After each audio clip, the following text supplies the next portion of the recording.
जय श्री कृष्णा। सूरज रोटा की कहानी। एक माँ बेटी थी। माँ गायों को चराने जाती थी। चैत्र का महीना आया, सूरज रोटे का व्रत आया। माँ रविवार का व्रत करती थी। बेटी ने कहा, माँ मैं भी व्रत करूँगी। माँ ने कहा, तू क्या करेगी?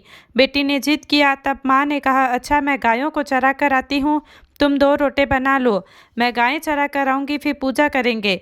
बेटी ने ऐसा ही किया। माँ का रोटा तैयार हुआ। इतने में सूरज भगवान एक साधु का वेश धारण करके आए और आवाज़ लगाई, घर की देवी भिक्षान देही। तब बेटी बोली, महाराज माँ का रोटा बना है, मेरा रोटा भी बना नहीं, और आवाज़ लगाई। बेटी ने मन में विचार किया कि घर में आया हुआ साधु भूखा जाएगा। तब बेटी ने माँ के रोटे में से थोड़ी कोर खांडी करके साधु को दे दिया। माँ गायें चरा कर घर आई, तब बोली, ला बेटी भूख लगी है, रोटा दे। बेटी ने थाली परोस दी। खांडा रोटा देखकर माँ ने पूछा। तब बेटी बोली, एक टुकड़ा तोड़कर साधु को दे दिया। इतना सुनते ही माँ क्रोधित होकर बेटी पर बिगड़ी और जिद पकड़कर पागलों के जैसे बोलने लगी, धी रोटो पण सागी रोटेरो दे, पण रोटो पूरो दे, धी रोटो दे, माँ रोटा माँ की कोर दे, मेरा दे और सागी दे। इस प्रकार माँ बारंबार पुकारती सारी नगरी में घूमने लगी। इस बात की रट लगाई। बेटी ने बहुत मनाया कि तुम मेरा ले लो, पर वह मानी नहीं। बेटी सुन कर बेजार होकर वहाँ से भागी। पीछे पीछे उसकी माँ पागलों की तरह पुकारती गई। लड़की भागती भागती वीरान जंगल में पहुँच गई। डर के मारे विश्राम करने के लिए एक पीपड़ के झाड़ पर चढ़ गई। ऐसा करते करते 2-4 दिन हो गए। वह भूखी प्यासी बैठी थी। सूरज भगवान को उस पर दया आई। सूरज भगवान ने पानी का लोटा और चूरमा के लाडू की कटोरी उसको भेज दी। एक दिन गांव के राजा का कंवर शिकार खेलने गया। वापस लौटते समय वह उसी पीपल के झाड़ के नीचे आकर ठंडी छाया में बैठ गया और बोला, यहाँ कितनी ठंडी छाया है। वह भूखा प्यासा था, बेचैन था, पर इस वीरान जंगल में पानी कहाँ से ढूंढे। बोला, कोई पानी पिला दे तो अच्छा हो। ऐसा कहते ही लड़की ने ऊपर से थोड़ा पानी गिराया। तब फिर से राजा का कंवर बोला, मुझे तो बहुत भूख लगी है, कोई खाने को दे तो कितना अच्छा हो। तब लड़की ने उस ऊपर से चूरमे का लाडू गिराया। राजा के कंवर की भूख मिट गई। वह कंवर विचार करने लगा, यहाँ कोई है। ऐसा विचार करके अपने सिपाहियों से बोला कि ऊपर कोई आदमी है, जाकर देखो। सिपाहियों ने झाड़ के ऊपर चढ़कर देखा, पर उन्हें कुछ नहीं दिखा। तब राजा का कंवर स्वयं ऊपर चढ़कर पत्तों पत्तों में देखने लगा। वह लड़की बैठी हुई थी।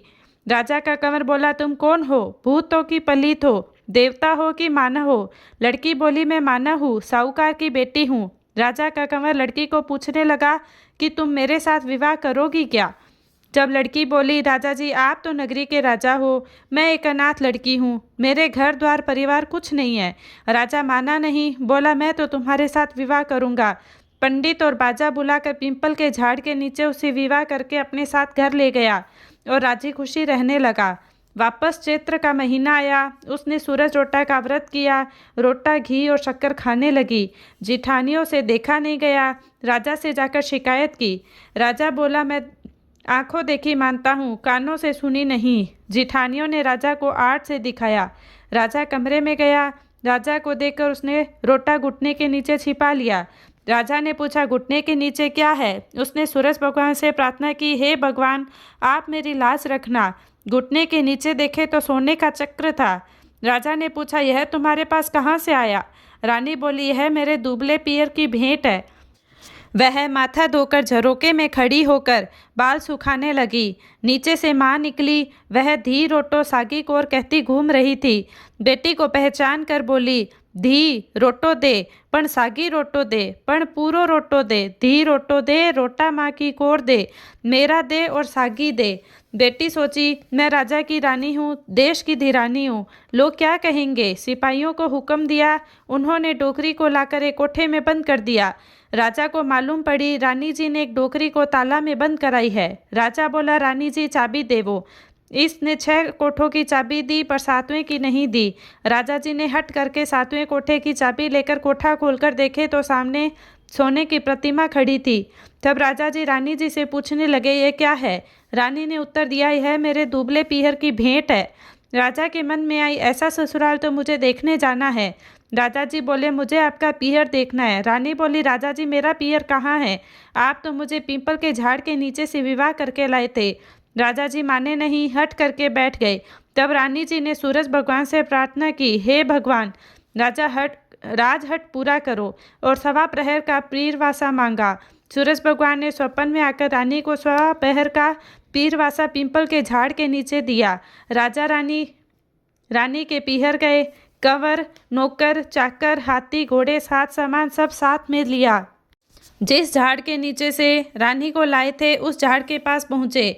आगे क्या देखते हैं, एक सुंदर नगरी बसी है। वहाँ पूरा परिवार था। कोई कहता मासी आई, कोई कहता बहन आई, कोई कहता भूआ आई, कोई कहता मासा जी आए, कोई कहता जीजा जी आए, कोई कहता फूफा जी आए, भौजाइयाँ कहती बाई जी आए। नगरी का नाम सूरज नगरी था। वह घड़ियाँ घड़ रहे थे, जड़ियाँ जड़ रहे थे, दर्जी सील रहे थे और अपने काम में व्यस्त थे। राजा ऐसा ससुराल देखकर प्रसन्न हुआ और परिवार देखकर बहुत आनंदित हुआ। राजा रानी वहाँ जी में खूब पावनाचार हुआ और आदर मान हुआ। सवा पहर होने लगा। रानी जी राजा जी को बोले, अब हम लोग घर वापस चलें। राजा जी बोले, इतना अच्छा ससुराल इतनी जल्दी कैसे छोड़ें? ऐसे ससुराल में तो महीना भर भी रहे तो जी नहीं भरे, छोड़कर कैसे चलें? रानी जी सोचे, राजा जी चलेंगे नहीं। रानी जी कंवर के चूंटियाँ भरकर रुलाने लगी। कंवर रोने लगा। राजा को बोली, यहाँ कोई देवता का दोष हो गया, वापस पलटना ही ठीक है। राजा रानी सीख लेकर निकले। राजा जल्दी में घोड़े का ताजना और अपने पाँवों की जूतियाँ यहाँ भूल गए। आगे थोड़ी दूर गए, पीछे याद आया। जब वे बोले, रथ वापस फिरावो, मेरा ताजना और जूतियाँ रह गई। रानी बोली, इतना तो धन दिया है, इतने से के लिए क्यों वापस फिरते हैं?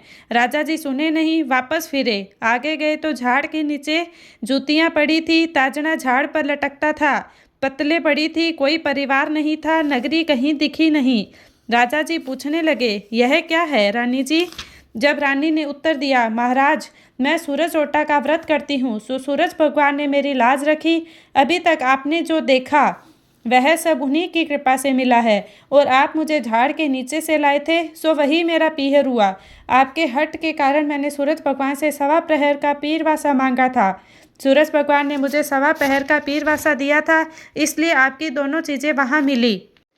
मेरी माँ का रोटा खांडा हुआ था, इसलिए वह पागल हो गई। वह नगरी में आई थी, तब मैंने उसको कोठे में बंद करवा दी, तब उसकी सोने की प्रतिमा हो गई। तब राजा जी ने नगरी में ढिढोरा पिटवाया कि चैत्र के रविवार को सूरज रोटा का व्रत करना। पीहरवासा के लिए सब लोग सूरज रोटा का व्रत करने लगे।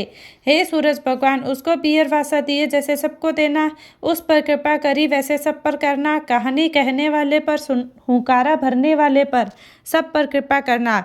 हे भगवान, सकल को टूटना, सकल के छेड़े हमें भी टूटना। जय श्री कृष्णा।